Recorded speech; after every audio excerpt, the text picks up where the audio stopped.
கத்ததாமே ஒவ்வொருவரையும் ஆசீர்வதிப்பார். கண்களை முடிச்சு தேவாவின் இறங்கி நம்மோடு கூட பேச முடியாது. எல்லாம் ஒருமனப்பட்டிருக்கிறது நல்ல பிதாவே ஆசீர்வதிக்கப்பட்டதான இந்த மனமகிழ்ச்சியால் ஆராதனைக்காக நாங்கள் நன்றியோடு துதிக்கிறோம், ஸ்தோத்திரிக்கிறோம். நம்முடைய வார்த்தையை காணிக்கையாக உங்களுடைய சமூகத்தில் வந்திருக்கிறோம். ஒரு விஷயங்களோடு கூட பேசும்படி முடிவதற்கு நீங்கள் வெளிப்படுத்த உங்களுடைய வார்த்தை நம்ம அனாவினாலும் உடைய ஜனங்கள் ஒவ்வொருவரையும் நீங்கள் திருப்திப்படுத்தி நடத்த முடியாது சொல்லிக்கிறோம். ஒவ்வொரு இருதயத்தை நல்ல நல்லமாக பக்குவப்படுத்துங்க, சீர்படுத்துங்க. கோவிக்குள்ள முடிவதற்கு பாதுகாத்துக் கொள்ளுங்க. கரங்களில் ஒப்பு கொடுங்க. விஷயத்துக்கு மாத்திரம் நிறைவேற்றி நல்ல பிதாவே. ஹல்லேலூயா, ஹல்லேலூயா. வேதத்தை திருப்பிக்கிறோம். மத்தேயு எழுதின சுவிசேஷம் 4ஆம் அதிகாரம் 17ஆவது வசனம். அதுமுதல் இயேசு மனம் திரும்புங்கள், பரலோக ராஜ்யம் சமீபித்திருக்கிறது என்று பிரசங்கிக்கத் தொடங்கினார். மனம் திரும்புங்கள், பரலோக ராஜ்யம் சமீபமாக இருக்கிறது. ஆமென். பக்கத்தில் இருக்கிறவங்க கையை கொடுத்து சொல்லுங்க, மனம் திரும்புங்கள், பரலோக ராஜ்யம் சமீபமாக இருக்கிறது. பரலோக ராஜ்யம் இருக்கிறது சமீபமாக. மனம் திரும்புங்கள் என்பதை குறித்து நாம் ஏற்கனவே தியானம் செய்தோம். இந்த நாளிலும் பரலோக ராஜ்யத்தை குறித்து நாம் தியானம் செய்வோம். நம்மோடு கூட கிடைப்படுவார். யோவான் 14ஆம் அதிகாரம் 2-3 வசனங்களை வாசித்தோம் என்று சொன்னால், தேவனுடைய சீஷரிடத்தில் சொல்லுகிறார், நான் உங்களுக்கு ஒரு ஸ்தலத்தை ஆயத்தம் பண்ண போகிறேன். என்னுடைய பிதாவின் வீட்டில் அநேக வாசஸ்தலங்கள் உண்டு. அதனால் நான் உங்களுக்கு ஒரு ஸ்தலத்தை ஆயத்தம் பண்ண போகிறேன். எதற்காக ஆயத்தம் பண்ணுகிறார்? நான் இருக்கிற இடத்துல நீங்களும் என்னோடு கூட இருக்கும்படிக்கு நான் ஒரு ஸ்தலத்தை உங்களுக்கு ஆயத்தம் பண்ண போகிறேன் என்று சொல்லி தேவன் இந்த சீஷரிடத்திலே பேசினதை நாம் பார்க்கிறோம். யோவான் 3ஆம் அதிகாரம் முதல் 2 வசனங்களை நாம் வாசித்தோம் என்று சொன்னால், நாம் தேவனுடைய பிள்ளைகள் என்று அழைக்கப்படுவதனாலே பிதாவானவர் நமக்கு பாராட்டின அன்பு எவ்வளவு பெரியது என்று பாருங்கள். இரண்டாவது வசனத்தை வாசிக்கிறோம். இரண்டாவது வசனத்தை வாசிங்க. இப்பொழுது தேவனுடைய பிள்ளைகளாய் இருக்கிறோம். இனி எவ்விதமாய் இருப்போம் என்று இன்னும் வெளிப்படவில்லை. ஆகிலும் அவர் வெளிப்படும் போது அவர் இருக்கிற வண்ணமாகவே நாம் அவரை தரிசிப்பதினால் அவருக்கு ஒப்பாய் இருப்போம் என்று அறிந்திருக்கிறோம். அவர் இருக்கிற வண்ணமாகவே நாம் அவரை என்ன செய்வோமா? தரிசிப்போம். நம்ம எப்படி இருப்போம்னே நமக்கு தெரியாது. ஆனால் நம்முடைய தேவனாகிய கர்த்தர் எப்படி இருக்கிறாரோ அப்படியே நாமும் இருப்போம். அப்படியே அவரை நாம் தரிசிப்போம். அதனால் அவருக்கு நாம் ஒப்பாய் இருப்போம் என்று சொல்லி பார்க்க வெளிப்படுத்தல் 21ஆம் அதிகாரத்தில் திருப்பிக் கொள்வோம். இங்கே பரலோக ராஜ்யத்தை குறித்து நம்முடைய அது எப்படிப்பட்டது என்ற வார்த்தைகளை நாம் தெளிவாக பார்க்கலாம். வெளிப்படுத்தல் 21ஆம் அதிகாரம் 2வது வசனத்திலிருந்து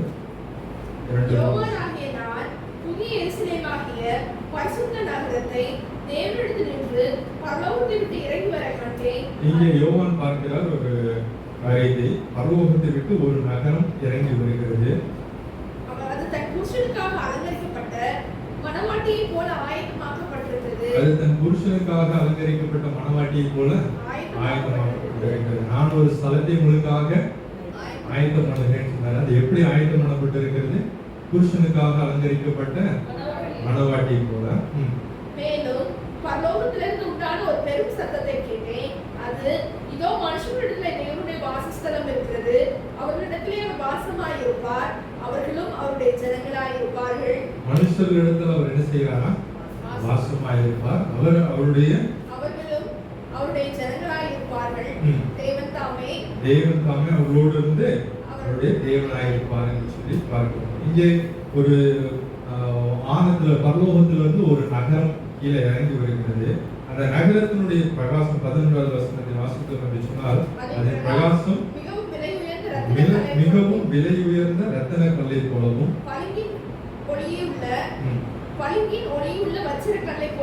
வச்சிர கல்லை போலவும் இருக்கிறது. பார்க்கிறதுக்கு எப்படி இருக்கிறது அப்படின்னா, மிகவும் விலை உயர்ந்த ஒரு ரத்தின கல். ஆமென், ஹல்லேலூயா.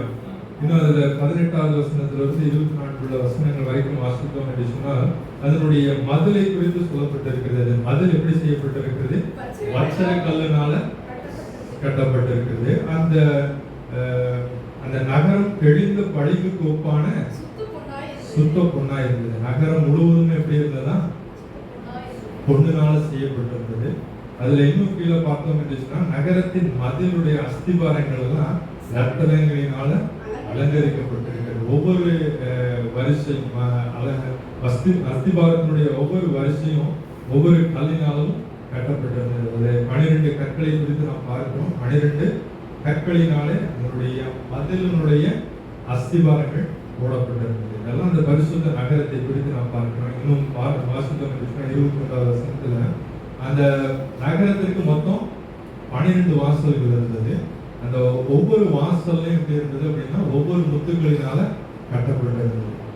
அந்த 21வது வசனத்தினுடைய பின்பகுதியை பார்த்தோம் அப்படின்னா, நகரத்தின் வீதி தெளிவுள்ள பளிங்கு போல சுத்த பொன்னா இருந்தது. ஹல்லேலூயா.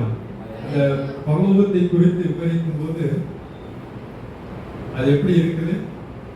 பார்க்க பயங்கரமா பளபளப்பா கண்களை பறிப்பதற்காக ஏற்றபடி நெய்க விலை உயர்ந்த கற்களினால கட்டப்பட்டு தங்கத்தினால இந்த வீதியெல்லாம் எப்படி இருக்கிறதுனா, நகரத்தினுடைய வீதி தெளிவுள்ள பளிங்கு போல சுத்த பொன்னாய் இருந்தது என்று சொல்லி அந்த அந்த பரலோகத்தினுடைய மகிமை எப்படி இருந்தது? ரொம்ப அருமையா இருந்தது. ஹல்லேலூயா. அதற்கு கீழே வாசித்தோம் என்று சொன்னால் அந்த சூரியன் இல்லை, சந்திரன் இருக்கும். ஏன்னா அந்த தேவாதி தேவன் இருக்கிறார். பயங்கரமான ஒரு வெளிச்சம், பயங்கரமான ஒரு பிரகாசம். அப்பேற்பட்ட ஒரு இடத்துல சூரியனுக்கு சந்திரனுக்கு என்ன செய்யல? வேலையே இல்லை. ஆமென். சூரியனும் தேவைப்படல, சந்திரனும் தேவைப்படல. ஏன்னு சொன்னால் பிதாவாகிய தேவன், ஆட்டுக்குட்டியான தெய்வம், அவர் என்ன செய்கிறார்? அந்த இடத்துல இருக்கிறார். நகரத்திற்கு வெளிச்சம் கொடுக்க சூரியனும் சந்திரனும் அதற்கு வேண்டுவதில்லை. தேவனுடைய மகிமையே அதை பிரகாசித்தது. ஆட்டுக்குட்டியானவரே அதற்கு விளக்கு. ஆமென். அவரே வெளிச்சமா இருக்கிறார். ஹல்லேலூயா. அவரே விளக்கா இருக்கிறார். ஆமென். அங்க இருட்டு அப்படின்னு ஒண்ணுமே இல்லை, அந்த பசின்னு ஒண்ணுமே இல்லை, பட்டினின்னு ஒண்ணுமே கிடையாது, துக்கம் இல்லை, கண்ணீர் இல்லை, கவலை இல்லை, வேதனை இல்லை. ஆமென்.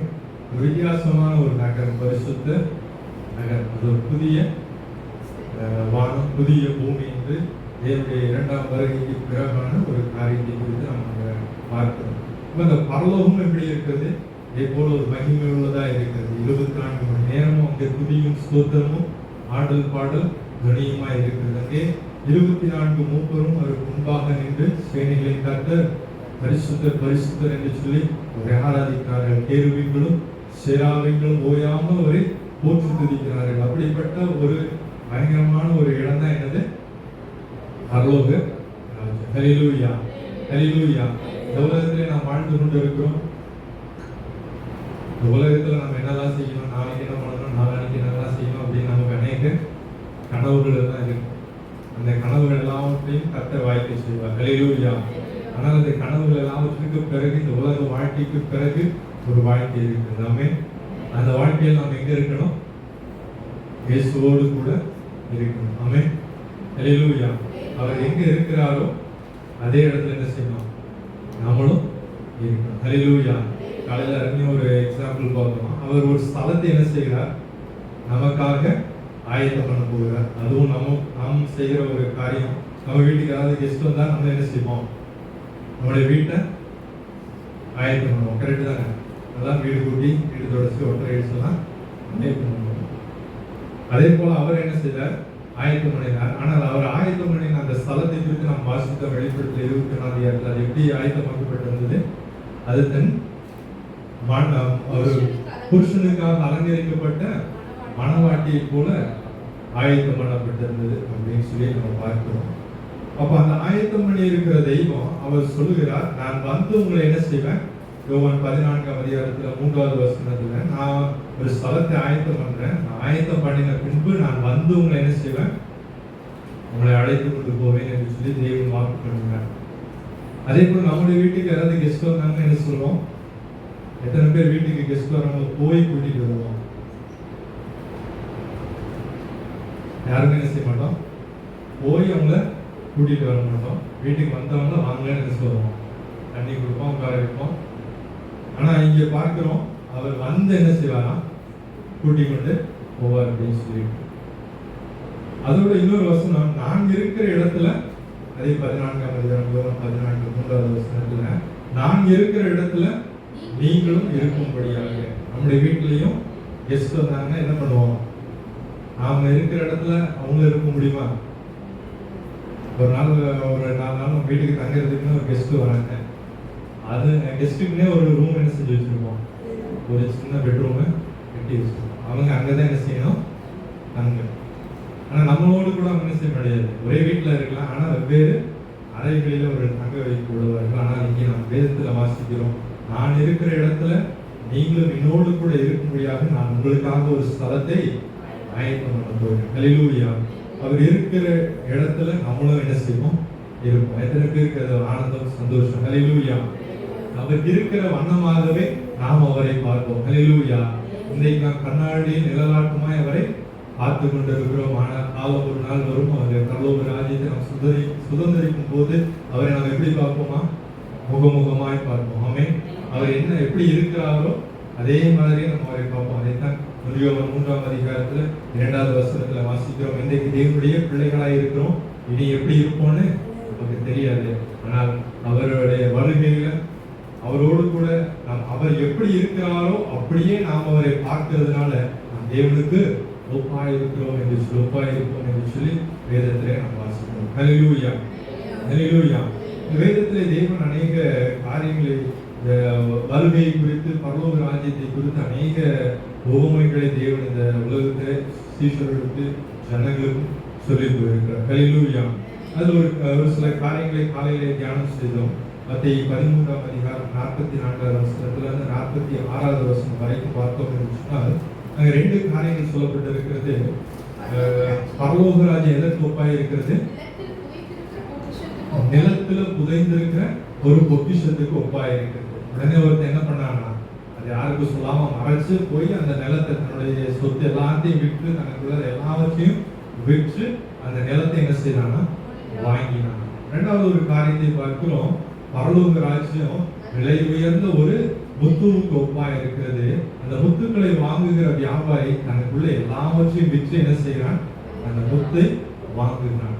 அவன் முத்து வியாபாரம் செய்கிறவன், அவங்ககிட்ட ஏற்கனவே நிறைய முத்துக்கள் இருக்கலாம், அவங்ககிட்ட ஏற்கனவே விற்ற முத்துக்களின் நிமித்தமாக பணம் இருக்கலாம். ஆனால் அது எல்லாவற்றையும் விற்று ஒரே ஒரு முத்து வாங்கினான் என்று சொன்னால் அதுதான் மிகவும் விலை உயர்ந்தது. அதுக்காக என்ன வேணாலும் என்ன செய்யலாம். அதை போல ஒரு முத்து, விலை உயர்ந்த முத்து என்று சொன்னால் அது பரலோக ராஜ்யம். ஹல்லேலூயா. ஹல்லேலூயா. அப்ப நம்முடைய ஆசையில எப்படி இருக்கணும், நம்முடைய ஆசை எப்படி இருக்கணும், நம்மளும் விலை உயர்ந்த முத்துவை வாங்குறவங்களா இல்லாம அந்த முத்துவுக்கு ஒப்பிடப்பட்டு இருக்கிறதான பரலோக ராஜ்யத்தை வாஞ்சிக்கிறவளா இருக்கிறது. ஹல்லேலூயா. நம்முடைய ஆசை எங்க இருக்கணும், இந்த உலகத்தின் மேலோ, இந்த உலகத்தினுடைய சம்பத்துக்களின் மீதோ, ஆஸ்தியின் மீதோ, சொத்துக்களின் மீதோ என்ன செய்யக்கூடாது, நம்முடைய இருதயம் போகக்கூடாது. மாறாக நம்முடைய இருதயம் எங்கே இருக்க வேண்டும், பரலோக ராஜ்யத்தை வாஞ்சிக்கிறதா இருக்கும். அதற்காக நம்ம கிட்ட இருக்கிற எல்லா சொத்தையும் விற்றாலும் என்ன செய்ய முடியாது, வாங்க முடியாது. எவ்வளவு காசு கொடுத்தாலும் வாங்க முடியாது. உடனே ஒன்று கொடுக்கணும். என்ன கொடுக்கணும், நம்முடைய இருதயத்தை கொடுக்கணும். ஹல்லேலூயா. எவ்வளவு காசு கேட்டாலும் கொடுப்போம், ஆனா இருதயத்தை மாத்திரம் என்ன செய்ய மாட்டோம், கொடுக்கணும். ஆனால் ஆண்டவர் கேட்கிறது உன் இருதயத்தை எனக்கு தான். இருதயம் தான் ஆண்டவருக்கு தேவனை விசுவாசிக்கிற ஒரு விசுவாசம். கர்த்தரே தெய்வம் என்று நாவுகள் எல்லாம் என்ன செய்யணும், அறிக்கை செய்யணும். ஒருவன் ஜலத்தினாலும் ஆவியினாலும் பிறவாவிட்டால் தேவனுடைய ராஜ்யத்தை என்ன செய்ய மாட்டான், சுந்தரிக்கவே முடியாது. அப்ப இப்படிப்பட்ட சில காரியங்களை நம்ம என்ன செய்யணும், தேவன் பணத்தையும் பொருளையும் என்ன செய்யல நம்ம இடத்துல எதிர்பார்க்கவில்லை என்று சொல்லி பார்க்கிறோம். 1 கொரிந்தியர் 15ஆம் அதிகாரம் 19வது வசனத்துல வாசித்தோம் என்று சொன்னால், எம்மைக்காக மாத்திரம் கர்த்தரை பின்பற்றுகிறவர்களானால் நம்மை போல பரிதபிக்கப்படத்தக்கவர்கள் ஒருவருமே.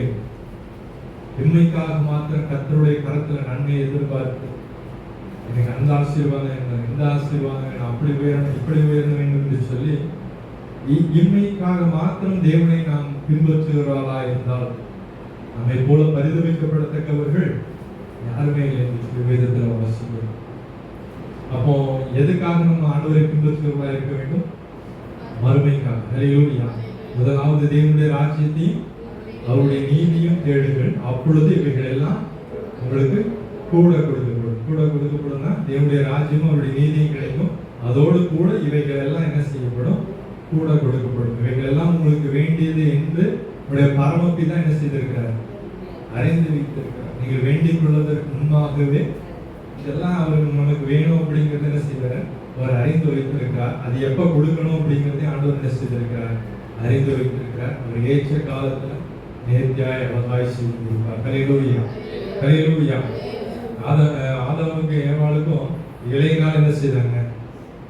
ட்ரெஸ் போட்டுக்கிட்டாங்க. ஆனா அது பத்தாதுன்னு தோல்னால ஆண்டவர் தான் செஞ்சு கொடுத்தார். ஹல்லேலூயா. ஆமென்.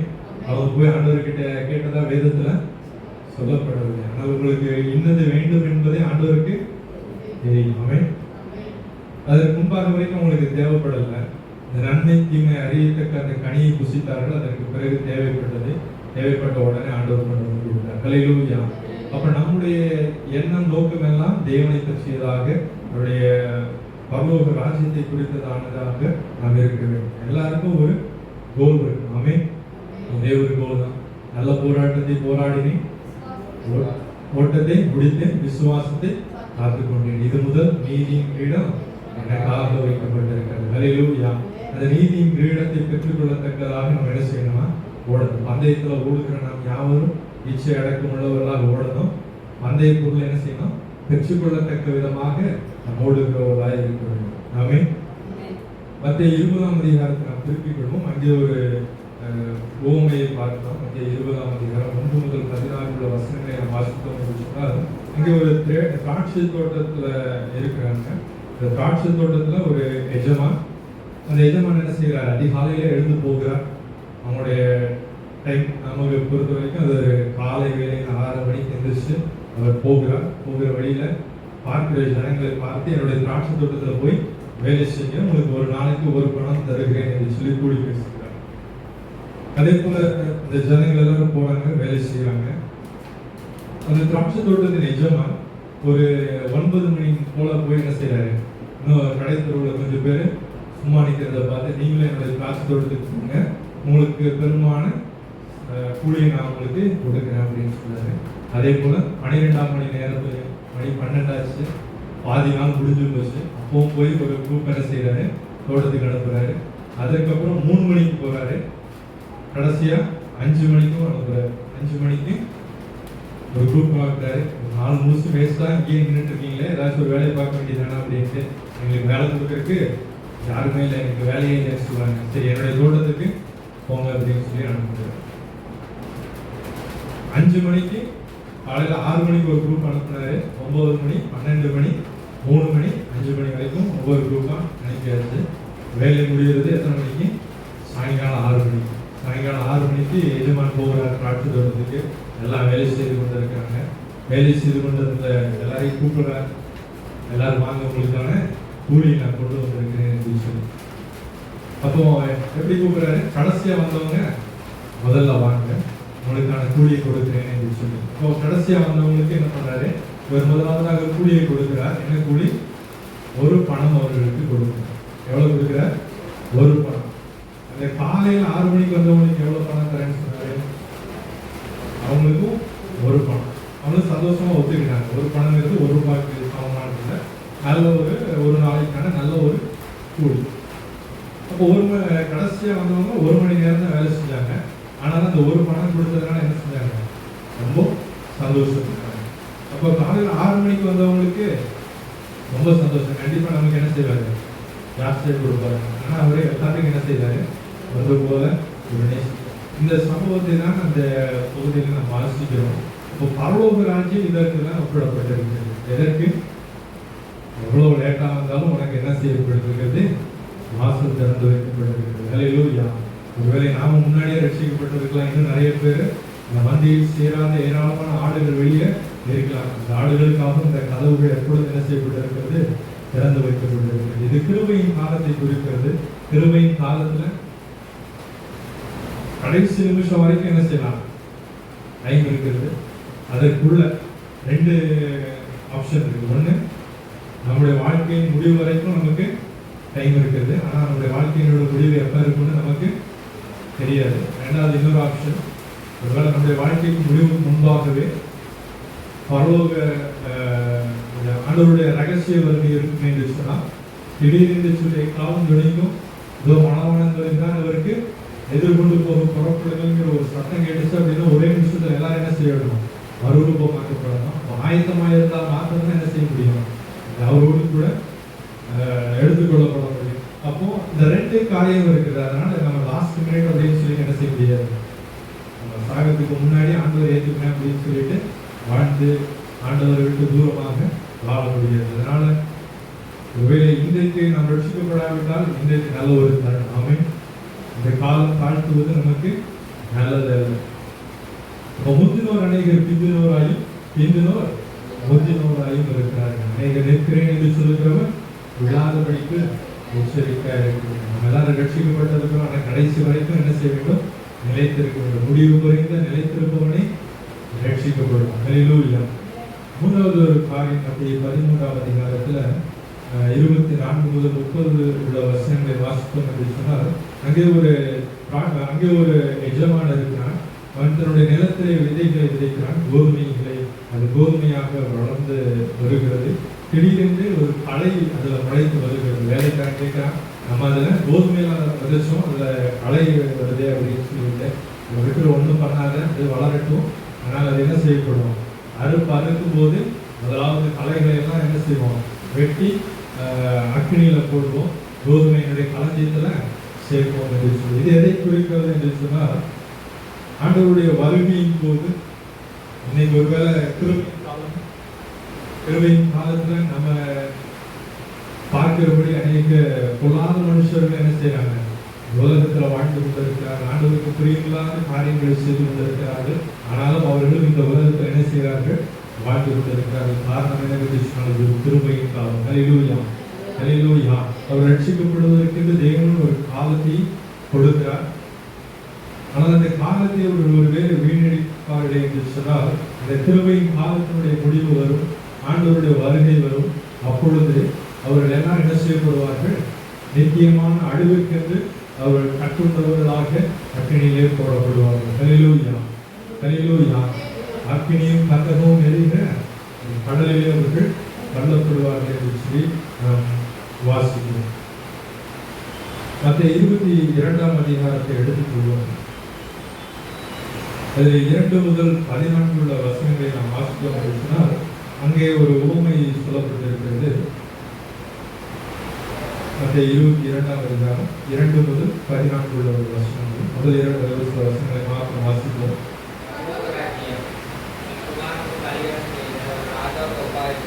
பரலோகராஜ்யம் எதற்கு ஒப்பாக இருக்கிறதுனா, தன் குமாரனுக்கு கல்யாணம் செய்த ஒரு ராஜாவுக்கு ஒப்பாக இருக்கிறது.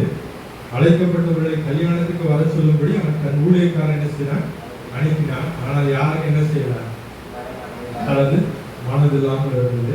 அவங்களாம் ஒவ்வொருத்தர்கிட்ட ஒன்று சொல்லும்போது போய் அழைக்கும் போது என்ன செய்யறாங்க, அழைக்கப்பட்டவர்கள் அதை அசர்டேட் பண்ணி ஒருவன் என்ன செஞ்சான், வயலுக்கு போனான். ஒருத்தன் வியாபாரத்துக்கு போறேன்னு சொன்னான். இன்னொரு சிலர்லாம் என்ன பண்ணாங்க, அவனை அடிச்சு அவமானப்படுத்தி அவனை கொலை பண்ணாங்க. அப்ப இதை கேட்ட ராஜா என்ன செஞ்சாராம், கோபம் வந்து அந்த பட்டணத்துல இருக்கிறவங்க எல்லாத்தையும் என்ன செய்தாராம், அவளை அழித்து போட்டார் அப்படின்னு சொல்லி. அவளை அழித்த பிறகு என்னுடைய மகனுடைய கல்யாணம் என்ன செய்யணும், நல்லா நடக்கணும் அப்படின்னு சொல்லிட்டு ஆசைப்பட்டார். அதனால வழியருக்கிலே போய் நல்லவங்க கேட்டால் எல்லாத்தையும் என்ன செய்யுங்க, கூட்டிட்டு வாங்க அப்படின்னு சொல்லிட்டு கூட்டிட்டு வந்தார். கல்யாண சாலை என்ன செய்தது, விருந்தாளிகளா நிறைந்தது. அழைக்கப்பட்டவர்கள் யாரும் என்ன செய்யல, வரல. ஆண்டவர் எத்தனையோ பேர் கூப்பிட்டார். ஆமென்.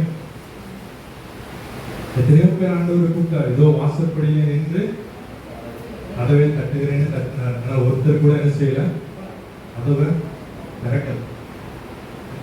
ஆண்டவர் எத்தனையோ என்னிடத்துல திரும்புங்கள் அப்படின்னு ஆண்டவர் கூப்பிட்டார். வேதத்துல வாசித்தோம் அப்படின்னு சொன்னார், பிள்ளைகளை என்னிடத்துல திரும்புங்கள், நான் உங்களுக்கு இடைப்பார்த்து உங்களுக்கு மறுவாழ்வு கொடுப்பேன், சிறையிருப்பை மாற்றுவேன். எத்தனையோ வசனங்கள் நாங்கள் பார்க்கிறோம், என்னிடத்துல திரும்புங்கள் அப்படின்னு சொல்லி. ஆனால் யாரும் என்ன செய்யல, திரும்பல. அழைக்கப்பட்டவர்கள் என்ன செய்யறாங்க, அதற்கு தகுதி இல்லாமல் போனார்கள்.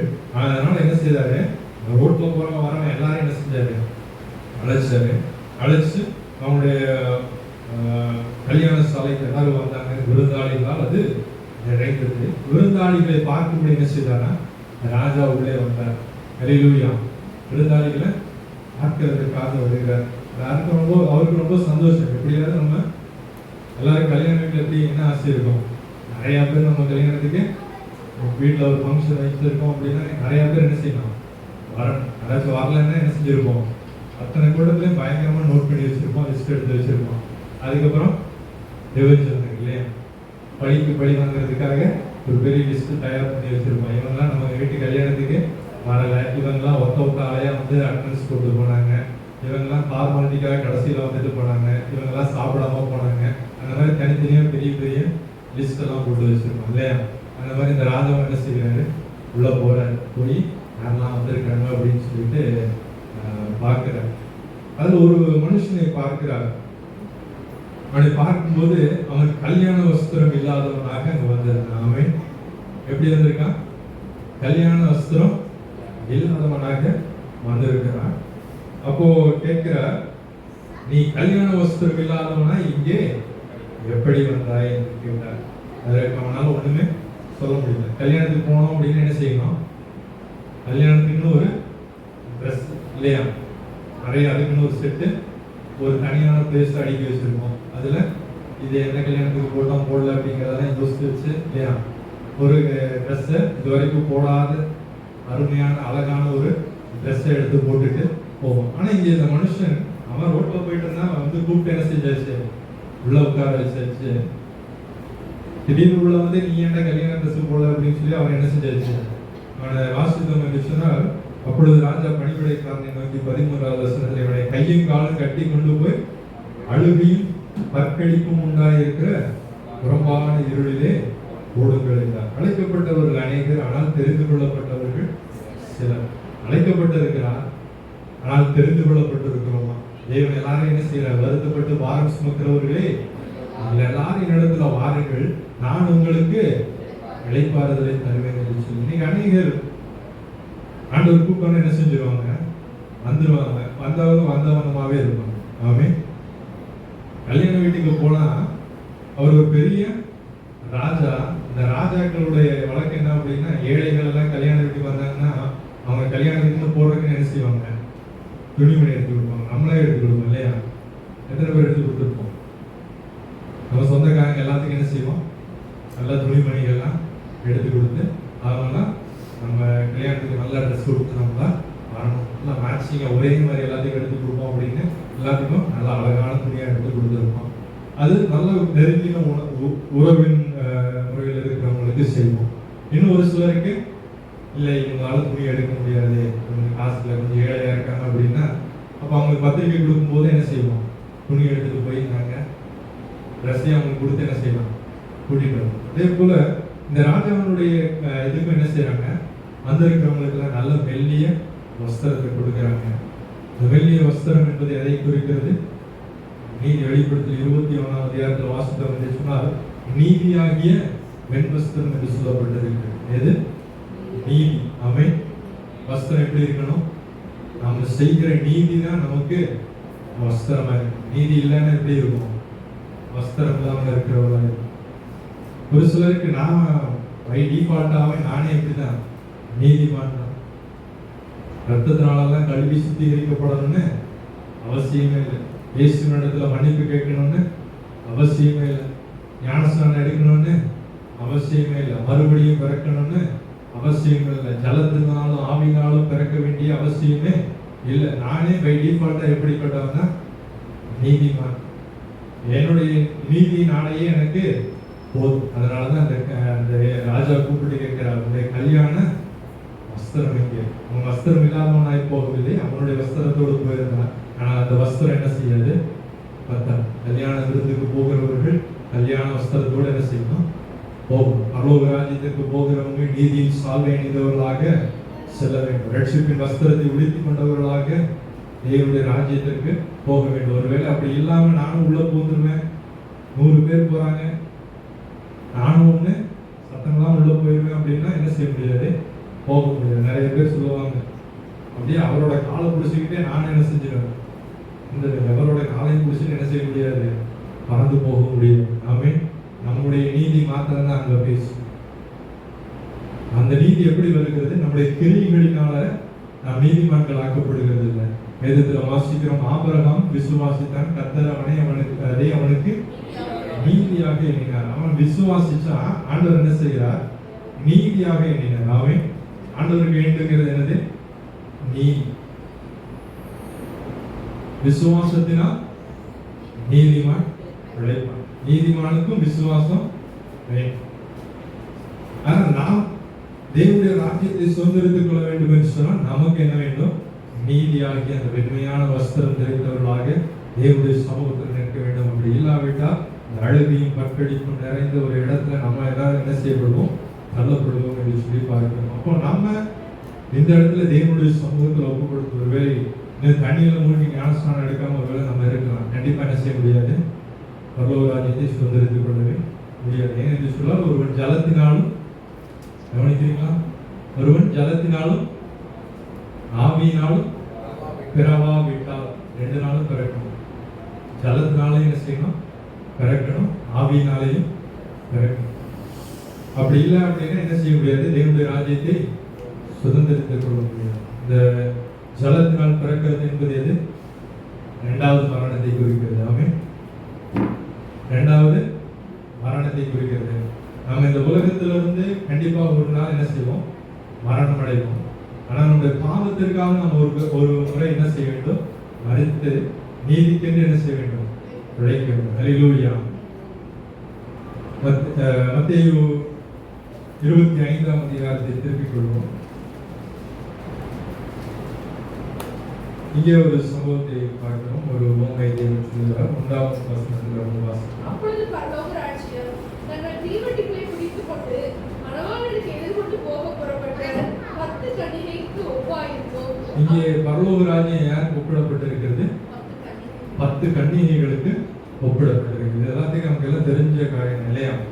என்ன பண்ணாங்க, 10 கன்னிகைகள் போனாங்க, மணவாளனுக்காக எதிர்கொண்டு போனாங்க. மணவாளன் வர தாமதித்த போது அவர்கள் எல்லாம் என்ன செஞ்சாங்க, மிகுந்த நித்திரை மயக்கம் அடைந்து என்ன செய்தாங்க, தூங்கி விட்டாங்க. அவங்க தூங்கிட்டு இருக்கும்போது திடீர்னு ஒரு சத்தம் கேட்கிறது, இதோ மணவாளன் வருகிறார், அவருக்கு எதிர்கொண்டு போக புறப்படுங்கள் அப்படின்னு சொல்லிட்டு. திடீர்னு பார்த்தா, எந்திரிச்சு பார்த்தா தீவட்டிகள்லாம் என்ன செய்யுது, அணைந்து இருக்கிறது. உடனே இந்த புத்தியுள்ள கன்னிகைகள் 5 பேர் என்ன செய்தாங்க, எண்ணெயை கொண்டு போயிருந்தாங்க. அதனால அவங்களால என்ன செய்ய முடிஞ்சது, இந்த தீவட்டிகளை மீண்டும் பற்ற வைக்க முடிஞ்சது. ஆனால் புத்தி இல்லாத கன்னிகைகள் என்ன செய்திருந்தாங்க, தீவட்டியை கொண்டு போனாங்க, ஆனா எண்ணெய் கொண்டு போகவில்லை. அப்ப அவங்க என்ன செய்யறாங்க, புத்தியுள்ள கன்னிகைகிட்ட போய் எங்களுக்கு கொஞ்சம் எண்ணெய் கொடுங்க அப்படின்னு சொல்லி கேட்கிறாங்க. அதுக்கு இவங்க சொல்றாங்க, எங்களுக்கும் உங்களுக்கும் போதாதபடிக்கு நீங்கள் போய் விற்கிறவர்களிடத்துல வாங்கி கொடுங்கள் அப்படின்னு சொல்லிட்டு. அப்ப இவர்கள் விற்கிறவங்க இடத்துல வாங்கி போகும்போது மணவாளன் என்ன செய்தார், வந்து விட்டார். ஆயத்தமா இருந்த 5 கன்னிகைகளும் அவரோடு கூட அந்த மணவாளனோடு கூட போறாங்க. இந்த 5 கன்னிகள் எண்ணெயை வாங்கிட்டு கொஞ்சம் ஆடி அசைஞ்சு என்ன செய்யறாங்க, பொறுமையா வர்றாங்க. இவங்களும் வந்து கதவை தட்டுறாங்க, கதவை தராங்க. நாங்களும் 5 கன்னிகள் தான், கொஞ்சம் மூலப்பட்டு தான் கம்மியா இருக்கு அப்படின்னு சொல்லிட்டு. ஆனா உள்ள இருந்து என்ன சத்தம் கேட்டது, உங்களை அறியே. அவ்வளவுதான், முடிஞ்சு. இது எதை குறிக்கிறது என்று சொன்னால் ஆண்டவருடைய ரகசியம் வருகையை குறிக்கிறது. ஹல்லேலூயா. அவர் திடீரென்று வருவார். திருடன் வருகிற போல என்ன செய்வாரா, வருவார். திருடன் சொல்லிட்டு என்ன செய்ய மாட்டான், வரமாட்டான். எப்போ வர்றான்னு தெரியாது. ஆனா நோட்டம் போட்டுக்கிட்டே என்ன செய்வான், இருப்பான். எப்ப இங்க போகலாம் அப்படின்னு சொல்லி, எப்ப நம்ம கொஞ்சம் அசந்த மாதிரி இருந்துச்சுன்னா என்ன செஞ்சிருவான், வந்துடுவான். திடீர்னு ஏதாவது ஊருக்கு போயிட்டு வரலாம்னு சொல்லி நம்ம நினைச்சோம்னா யாருக்குமே தெரிஞ்சிருக்காது, ஆனா அவனுக்கு தெரிஞ்சிருக்கும். போயிட்டு வரதுக்குள்ள காலி பண்ணிடுவோம். இப்போ அந்த மாதிரி திருடன் வருகிற விதமாக என்ன செய்வான், ஆண்டவருடைய வருகை இருக்கும் என்று சொல்லி பார்க்கணும். அப்ப அந்த ஆண்டவருடைய ரகசிய வருகை வரும்போது ஆயத்தமா இருக்கிறவர்கள் எல்லாம் அவரோடு கூட எடுத்துக் கொள்ளப்படுவார்கள். மற்றவர்கள் எல்லாம் என்ன செய்யப்படுவாங்க, கைவிடப்பட்டு போவார்கள். ஹல்லேலூயா, ஹல்லேலூயா. மற்ற கைவிடப்பட்டவர்கள் எல்லாம் உபத்திரவத்தின் காலத்திற்கு நியமிக்கப்பட்டவர்களாக இருப்பார்கள். அந்த காலம் மகா உபத்திரவத்தின் காலம். பயங்கரமான இந்த உலகம் தோன்றினது முதல் எத்தனையோ கொடுமைகள் இந்த பூமி சந்தித்திருக்கிறது. நோவாவின் நாட்டில் ஒரு பேரழிவு உண்டாயிருக்கிறது. சோதோம் கொமோரா பட்டணம் பயங்கரமான ஒரு அழிவை சந்தித்திருக்கிறது. இந்த உலகத்துல எத்தனையோ அழிவு நம்முடைய கண்களுக்கான பல காரியங்களை பார்த்திருக்கிறோம். பூகம்பங்கள், பூமி அதிர்ச்சிகள், சுனாமிகள், கொள்ளை நோய்கள். ஆனால் இதுவரைக்கும் இந்த பூமி சந்தித்திராத ஒரு மகா உபத்திரவத்தின் காலம் அந்த ரகசிய வருகைக்கு பிறகு இருக்கு. அதனால யாரும் என்ன செய்ய முடியாது, சகிக்கவே முடியாது என்று சொல்லி வேதத்தில் வாசிக்கிறோம். அது மகா கொடியமா ஒரு நாள், அதை இக்கட்டும் இடுக்கணும் நிறைந்த ஒரு நாள், அது ஒரு துக்கம் நிறைந்த ஒரு நாள், மகா கொடூரமான ஒரு நாள் என்று சொல்லி அந்த உபத்திரவத்தின் காலத்தை குறித்து நாம் வேதத்தில் அநேக காரியங்களை நாம் வாசிக்கிறோம். அப்ப இந்த 10 கன்னிகைகளில் 5 பேர் எப்படி இருக்காங்க, ஆயத்தமாக இருக்கிறார்கள். அன்றைக்கு அந்த ரகசிய வருகையின் போது நாமும் ஆயத்தமாக இருக்காவிட்டால் இந்த கைவிடப்பட்ட 5 கன்னிகைகளை போல கைவிடப்பட்டவர்களாக இருக்கும். அந்த எண்ணெய் இல்லாமல் போனவர்கள், எண்ணெய் என்பது பரிசுத்த ஆவியை குறிக்கிறது. எப்பொழுதும் நம்ம எப்படி இருக்கணும், ஆயத்தமா இருக்கணும். பரிசுத்த ஆவியினால நிரப்பப்பட்டவர்களாக இருக்க வேண்டும். பரிசுத்த ஆவியின் பலத்தினால நாம் நடக்கிறவர்களாக இருக்க வேண்டும். கொஞ்சம் கூட நம்ம என்ன செஞ்சிடக்கூடாது, பின்வாங்கி போயிடக்கூடாது. ஒரே ஒரு நொடி தான், இதோ எக்காலம் நொடிக்கும். மத்திய ஆகாயத்தில் தேவன் என்ன செய்வார், வருவார். இன்னைக்கு இந்த உலகத்துல பார்த்தோம் என்று சொன்னால், இந்த உலகம் முழுவதிலும் எத்தனையோ கேமராக்கள் எல்லாம் இருக்குது. ஆமே, இந்த பூமியை சுற்றிலும் எத்தனையோ கேமரா இருக்குது. சேட்டலைட்ல ஒவ்வொரு நொடியும் என்ன செய்கிறது, பார்த்து கொண்டே இருக்கிறது. பூமியை ஒவ்வொரு நொடியும் பார்த்து கொண்டே இருக்கிறது. ஆனா எந்த ஒரு கேமராவாலும் என்ன செய்ய முடியாது, ஆண்டவருடைய வருகையை கண்டுபிடிக்கவே முடியாது. சூரியன் அது மாற்றம் தெரியுதா அப்படின்னு சொல்லி என்ன செய்யறாங்க, சூரியனை கண்காணிப்பதற்காக இந்தியா ஒரு சேட்டலைட்டை சூரியனுக்கு கிட்ட வரைக்கும் அனுப்பி என்ன செய்யுது, கண்காணித்து கொண்டு இருக்கிறாங்க. சூரிய கோயில் வருதான்னு கண்காணிக்கிறாங்க. ஆனா எந்த ஒரு சேட்டலைட்டாலும் ஆண்டவருடைய வருகை என்ன செய்ய முடியாது, பார்க்க முடியாது. இந்த ரகசிய வருகையா இருக்கும். ஒருவேளை நாம் அதற்கு ஆயத்தமாக இல்லாவிட்டால் நாமும் கைவிடப்பட்டவர்களாக இருப்போம் என்று சொல்லி வேதத்தை நாம் தியானிக்கிறோம். மத்திய 13ஆம் அதிகாரத்தை திருப்பிக் கொள்வோம். 47வது வசனத்தை வாசிப்போம். மத்திய 13ஆம் அதிகாரம். அன்றியும் பரலோக ராஜ்யம் கடலிலே போடப்பட்டு சகலவிதமான மீன்களையும் சேர்த்து வாரிக்கொள்ளும் வலைக்கு ஒப்பாயிருக்கிறது. இங்கே பரலோக ராஜ்யம் எப்படி இருக்கிறது, கடலில் போடப்பட்ட ஒரு மீனுடைய வலைக்கு ஒப்பாய் இருக்கிறது என்று சொல்லி பார்க்கிறோம். ஒரு வலையை என்ன செய்யறாங்க, கடல்ல போடுறாங்க. அந்த வலை என்ன செய்யறோம், கடற்கரைக்கு கொண்டு வர்றாங்க. கொண்டு வந்து அதுல இருக்கிற எல்லாத்தையும் என்ன செய்ய முடியாது, விற்க முடியாது. ஆமே, அப்ப என்ன செய்யறாங்க, இதெல்லாம் வேணும் இதெல்லாம் வேண்டாம் அப்படின்னு ரெண்டா என்ன செய்வாங்க, ஸ்பிளிட் பண்ணுவாங்க. நல்ல மீன் இது, இந்த மாதிரி இதெல்லாம் யாருமே என்ன செய்ய மாட்டாங்க, சாப்பிட மாட்டாங்க. ஒரு சில எல்லாத்தையும் தூக்கி நீண்ட கடல்ல தூக்கி எறியலாம். அப்ப எது நல்லதோ அதை மாத்திரம் தான் என்ன செய்வாங்க, எடுத்துக்கொள்வாங்க. இது எதை குறிக்கிறது, ஆண்டவருடைய 2ஆம் வருகையை குறிக்கிறது. ஆண்டவருக்காக நின்றவர்கள், ஆண்டவருக்காக வைராக்கியமா எழுதி நின்றவர்கள், மிருகத்தின் சொரூபத்தை தன்னுடைய நெற்றியில தரித்திராதவர்கள், 466 முத்திரை தன்னுடைய கைகளில தரித்திராதவர்கள், கர்த்தருக்காக தன்னுடைய ஜீவனையை கொடுக்க துணிந்தவர்கள், அவங்க எல்லாரையும் ஆண்டவர் என்ன செய்வார், பிரித்தெடுத்தார். மீது இருக்கிறவங்க எல்லாத்தையும் என்ன செய்வார், எல்லாரையும் கட்டி அக்கினி கடலில் நித்திய ஆக்கினைக்கிட்டு அவர்களை கழிவிடுவார் என்று சொல்லி பார்க்கும். 50வது வசனத்தை வாசிப்போம். அவர்களை அக்கினி சூளையிலே போடுவார்கள், அங்கே அழுகையும் பற்கடிப்பும் உண்டாயிருக்கும் என்றார். 49வது வாசிப்போம். உலகத்தின் முடிவிலே நடக்கும், தேவதூதர்கள் புறப்பட்டு நீதிமான்களின் நடுவிலிருந்து பொல்லாதவர்களை பிரித்து அவர்கள் அக்கினி சூளையிலே போடுவார்கள், அங்கே அழுகையும் பற்கடிப்பும் உண்டாயிருக்கும் என்று சொல்லி இயேசு கிறிஸ்துவினுடைய 2ஆம் வருகையை குறித்து சொல்லக்கூடிய ஒரு உவமையாக இங்கே நாம் பார்க்கிறோம். கடைசியாக ஒரே ஒரு வார்த்தை நாம் தியானம் செய்வோம். மத்திய 18ஆம் அதிகாரத்துக்குள்ளாய் திருப்பிவிடுவோம்.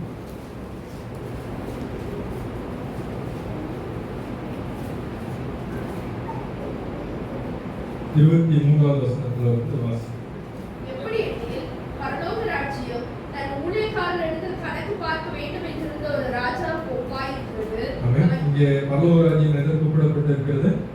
கணக்கு பார்க்க வேண்டும் என்று நம்முடைய ஊழியக்காரன் இடத்துல கணக்கு பார்க்க வேண்டும் என்கிறது ஒரு ராஜாவுக்கு ஒப்பா இருக்கிறது. அவன் கணக்கு பார்க்க தொடங்கின போது 10,000 தாலந்து கடன் பட்டவன் ஒருவனை அவனுக்கு முன்பாக கொண்டு வந்தான்.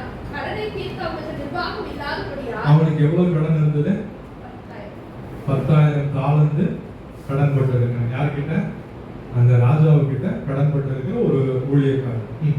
கடன் தீர்க்க அவனுக்கு நிர்வாகம் இல்லாதபடியால் அவனுடைய ஆண்டவன் அவனையும் அவன் பெண்சாலி பிள்ளைகளையும் அவனுக்கு உண்டான எல்லாவற்றையும் விற்று கடனை தீர்க்கும்படி கட்டளையிட்டான். அப்பொழுது அந்த ஊழியக்காரன் தாழ விழுந்து வணங்கி, ஆண்டவனே, என்னிடத்தில் பொறுமையாயிரும், எல்லாவற்றையும் உமக்கு கொடுத்து தீர்க்கிறேன் என்றான். அந்த ஊழியக்காரனுடைய ஆண்டவன் மனதிறங்கி அவனை விடுதலை பண்ணி கடனையும் அவனுக்கு மன்னித்து விட்டான். எவ்வளவு கடன் மன்னிச்சு விட்டான்? 10,000. ஆனா அவனுக்காக முன்னாடி என்ன சொன்னா? உன் மனைவி, பிள்ளைகள், உன் சொத்து எல்லாரும் இருக்கிற எல்லாத்தையும் என்ன செஞ்சிரு, வித்துட்டும் கடன் போது அடைன்னு சொன்னா, இவன் காலில் விழுந்து கதறி கேட்கிறான். கேட்டவுடனே அவன் மேல என்ன செய்யறாரு? ஒரு இறக்கம். ஒரு மன இறக்கம். இறங்கி அவனுடைய கடன் எல்லாத்தையும் என்ன செய்தாரு? நீ பின்னாடி கொடுன்னு சொல்லல, பாதியை கொடுன்னு சொல்லல, மொத்த கடனை என்ன செஞ்சிட்டாரு? தள்ளுபடி பண்ணியாச்சு. ஆமென். மொத்த கடனையும் மன்னித்து விட்டார். வாசிப்போம். அப்படி இருக்க அந்த ஊழியக்காரன் புறப்பட்டு போகையில் தன்னிடத்தில் 100 வெள்ளி பணம் கடன்பட்டிருந்தவனாகிய தன் உடன் வேலைக்காரரை ஒருவனை கண்டு அவனை பிடித்து தொண்டையை நெரித்து, நீ பட்ட கடனை எனக்கு கொடுத்து தீர்க்க வேண்டும் என்றார்.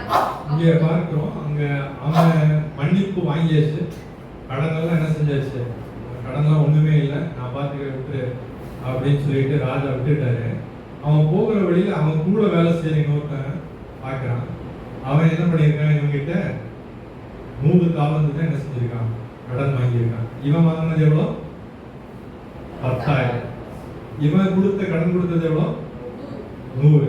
ஆனா இவன் என்ன பண்ற வேலை என்னது? அவனுக்கு வண்டையை பிடிச்சி நெரிச்சு, இப்பவே நீ என் கடன் என்ன செய்யணும், கொடுக்கணும், இல்லைன்னா உன்னை பிடிச்சி ஜெயில போட்டுருவேன் அப்படின்னு சொல்லி என்ன பண்றான்? பிடிச்சி ஜெயில போடுறான் அப்படின்னு சொல்லி பார்க்கிறோம். அப்பொழுது அவனுடைய உடன் வேலைக்காரன் அவன் காலிலே விழுந்து, என்னிடத்தில் பொறுமையாயிரும், எல்லாவற்றையும் உமக்கு கொடுத்து தீர்க்கிறேன் என்று அவனை வேண்டிக் கொண்டான். இந்த டயலாக் எக்ஸாக்ட்லி அவன் அவனுடைய எஜமான் கிட்ட சொன்ன அதே டயலாக். இவன் எப்படி அவன் காலில் விழுந்து கெஞ்சினானோ அதே போலவே அந்த கூட வேலை செய்கிற அந்த வேலையாலும் இவனுடைய கால்களில் விழுந்து கெஞ்சுகிறான். அவனோ சம்மதியாமல் போய் அவன் பட்ட கடனை கொடுத்து தீர்க்கும் அளவும் அவனை காவலில் போடுவித்தான். நடந்ததை அவனுடைய உடன் வேலைக்காரர் கண்டு மிகவும் துக்கப்பட்டு ஆண்டவனிடத்தில் வந்து நடந்ததை எல்லாம் அறிவித்தார்கள்.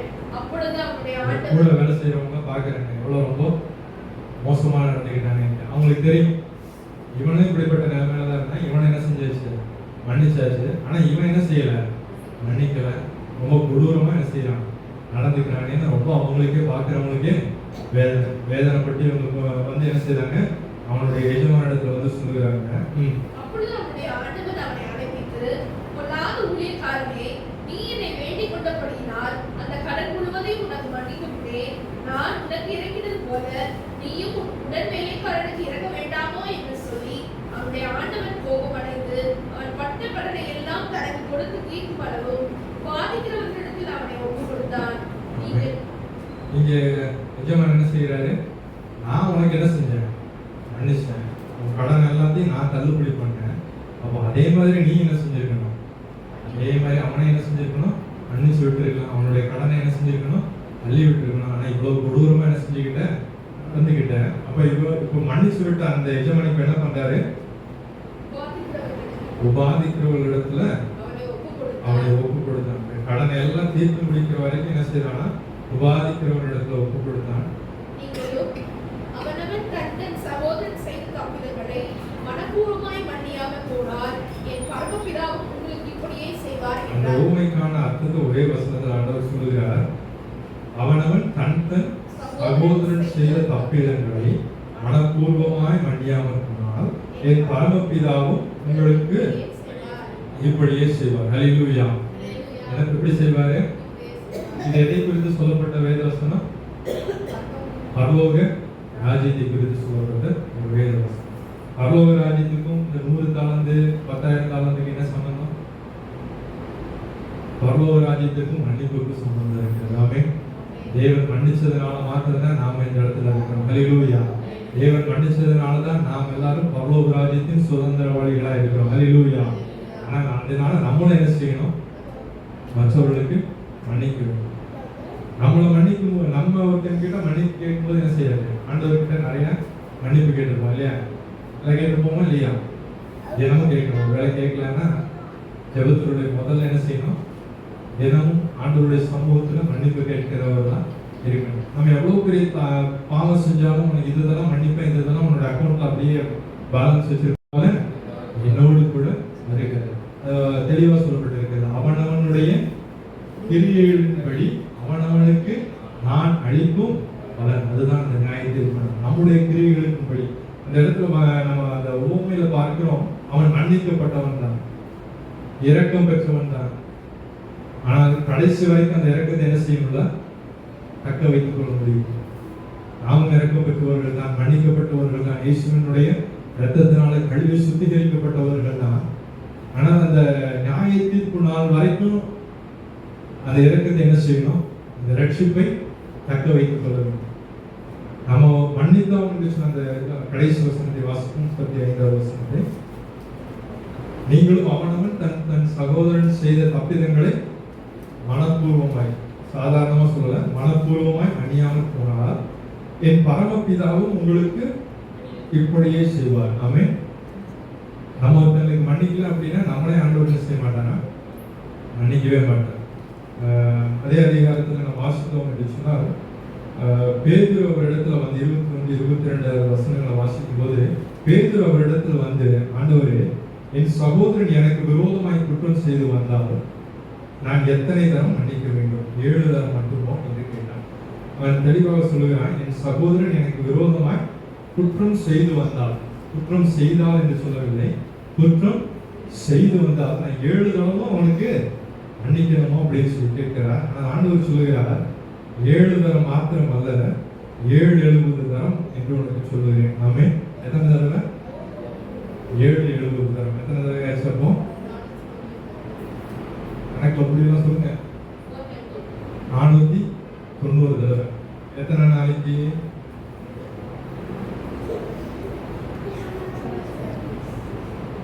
ஒரு நாள், ஒரு நாளைக்கு ஒரு 490 தடவை மட்டும் மன்னிச்சா போதும். அதுக்கப்புறம் நீங்க என்ன செய்ய வேண்டியது? மன்னிக்கவே வேண்டியது. அதுதான் ஆண்டவர் சொல்லுங்க. நாளைக்கு என் சகோதரன் எனக்கு விரோதமாக குற்றம் செஞ்சுக்கிட்டே இருக்கான் அப்படின்னா நான் எத்தனை தடவை? 7 தடவை அவனுக்கு முடிச்சுக்கிட்டே இருக்கணுமா அப்படின்னு கேட்டா, எப்பா 7 தடவைலாம் இல்லைப்பா, அப்பா 7 தடவை இல்லையா? அப்புறம் 490 தடவை. நாமே இல்லையா? மோடி 490 தடவை நீங்கள் மன்னிக்காம இருக்குன்னா நானும் என்ன செய்ய மாட்டேன், மன்னிக்கவே. இன்னைக்கு யாருக்கு விரோதமாக உங்களுடைய இருதயத்தில் ஒரு கோபம், ஒரு வைராக்கியம், ஒரு கசப்பு, ஒரு எரிச்சல், அதெல்லாம் மன்னிக்கவே மாட்டேன் அப்படின்னு சொல்லி இருக்கிறோமோ அவங்க எல்லாம் என்ன செஞ்சிடணும்? மன்னிச்சிடணும். ஒரு முறை ஹாஸ்பிட்டலுக்கு போயிருந்தப்போ அன்னைக்கு ஏதோ மன்னிப்பு தினமா என்னவோ தெரியல, போகிற பக்கமெல்லாம் எழுதி போட்டிருந்தாங்க மன்னிப்பு பற்றி. நம்முடைய சரீர நல்லதுக்கு என்ன செய்யணுமா? முதலாவது மன்னிக்கணும். அவனை மனசார மன்னிக்கிறோமோ இல்லையோ, மன்னிச்சு விட்டுட்டோம் அப்படின்னா நம்முடைய உடம்புக்கு ஆரோக்கியமா, மனசுக்கு ஆரோக்கியமா. ஆமென். இது எங்க போட்டிருக்காங்க? ஹாஸ்பிட்டல். மன்னிக்காம போயிட்டு நிறைய பேர் என்ன எதுக்காக அங்கே போட்டிருக்காங்க? கரெக்டாக எங்கன்னா ஹாஸ்பிட்டலில் டாக்டர் பார்க்கறதுக்காக நிறைய சேர் போட்டிருந்தாங்க. அதில் ஒரு பெரிய டிவியில் லைனாக ஒன்றுனா இந்த மாதிரி மன்னிக்கிறத பற்றி நிறைய இது லைனாக வந்துட்டே இருந்துச்சு, ஸ்லைட்ஸாக போட்டிருந்தாங்க. நிறைய பேர் என்ன செய்யறாங்க? மன்னிக்காம டென்ஷன் ஆகி அவங்கள பார்த்தாலே பிபி ஏறிடும். ரோட்ல எங்கேயாவது பார்த்தாலே என்ன செஞ்சிடும்? பிபி ஏறிடும். ஏதாவது ஒரு கல்யாண வீட்டுக்கு ரொம்ப சந்தோஷமா போவாங்க, கல்யாண வீட்டுக்கு அவங்களும் தான் வருவாங்க, என்ன பண்றது? ஆனா இவங்களுக்கு அவங்களை பார்த்தோன்னே என்ன செஞ்சிடும்? ஆமா, உச்சில இருந்து உள்ளங்கால் வரைக்கும் அப்படியே பிளட் அப்படியே கொதிக்கும். சாப்பிடாமலே அப்படியே திரும்பி வந்துடுவாங்க. மை கவர்லாம் எடுத்துட்டு போயிருப்பாங்க, ஆனா கொடுக்காமலே என்ன செஞ்சிருப்பாங்க? திரும்ப போயிடுவாங்க. அந்த அளவுக்கு போகும். அப்புறம் உடம்புல தேவையில்லாத எல்லா நோயும் என்ன செஞ்சிடும்? வந்துடும். அதை நினைச்சாலே என்ன செய்யாது? தூக்கம் வராது. நம்முடைய நல்லதுக்கு முதல்ல என்ன செய்யணும்? மன்னிக்கணும். நம்ம பரலோகத்துக்கு போகணும்னால என்ன செய்யணும்? மன்னிக்கணும். இம்மைக்காகவும் மன்னிக்கணும், மறுமைக்காகவும் என்ன செய்யணும்? மன்னிக்கணும். இப்ப மன்னிக்கிறவங்கள தான் ஆண்டவர் என்ன செய்கிறாரா? மன்னிக்கிறவராக இருக்கிறார். அப்ப இதுக்கு முன்னாடி நம்மளை மன்னிச்சிருந்திருக்காரு. இனிமேல் நம்ம மன்னிக்கல அப்படின்னா முன்னாடி பண்ண தப்பை என்ன செய்ய மாட்டாரு? அந்த மன்னிப்பையும் கேன்சல் பண்ணிடுவாங்க. ஹல்லேலூயா, ஹல்லேலூயா. இப்போ இன்னைக்கு நம்ம ஒரு தீர்மானம் எடுப்போம், அந்த பரலோக ராஜ்யத்தை சுதந்திரித்துக் கொள்ளத்தக்கதாக நாமும் நம்ம என்ன செய்யணும், ஆயத்தமாக்கணும். ஹல்லேலூயா. யாரும் விழுந்து எழுபது எல்லாம் சேர்ந்து மத்திய 4ஆம் அதிகாரம் 17ஆவது வசனத்தை வாசிக்கிறோம். மத்திய 4ஆம் அதிகாரம் 17ஆவது வசனம்.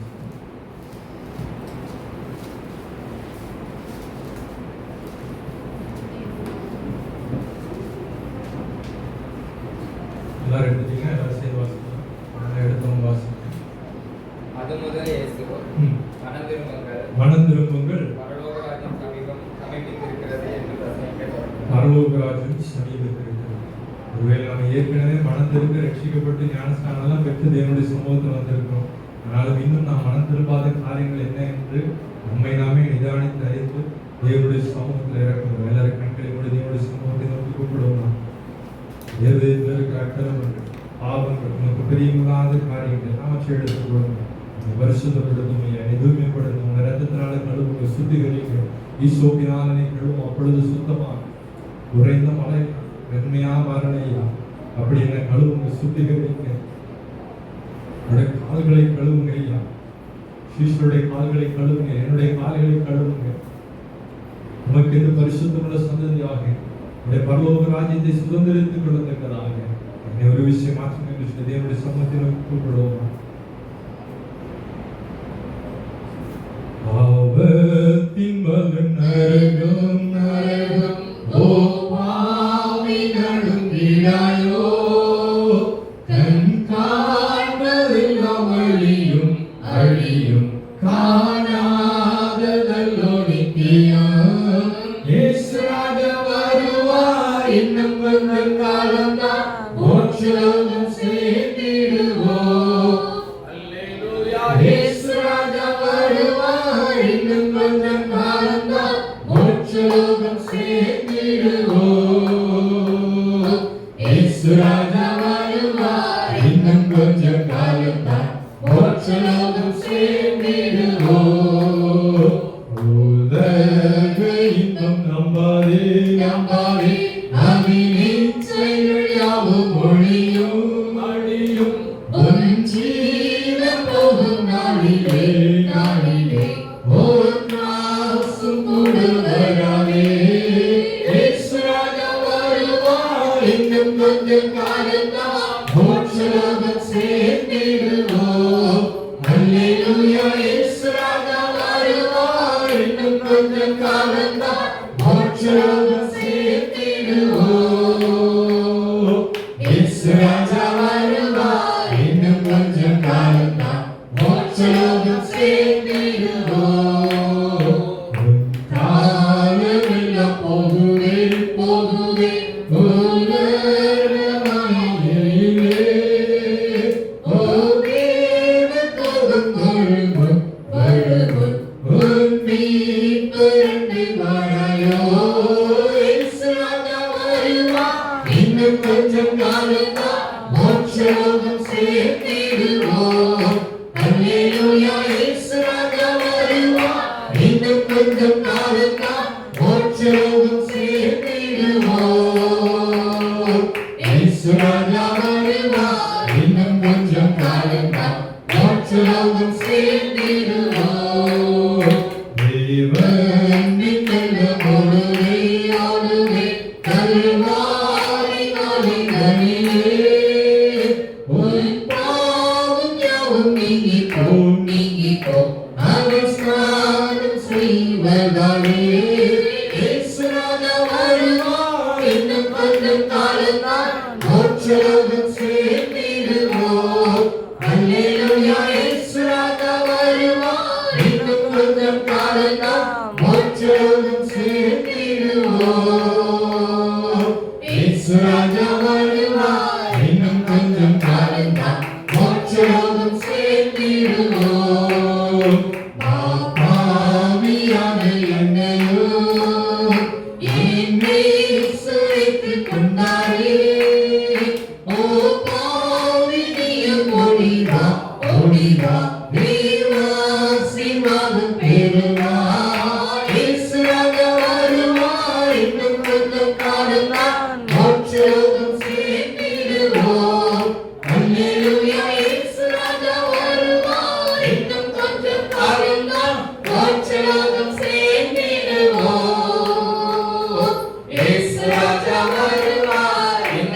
கொஞ்ச காலம்தான் மோட்சலோகம்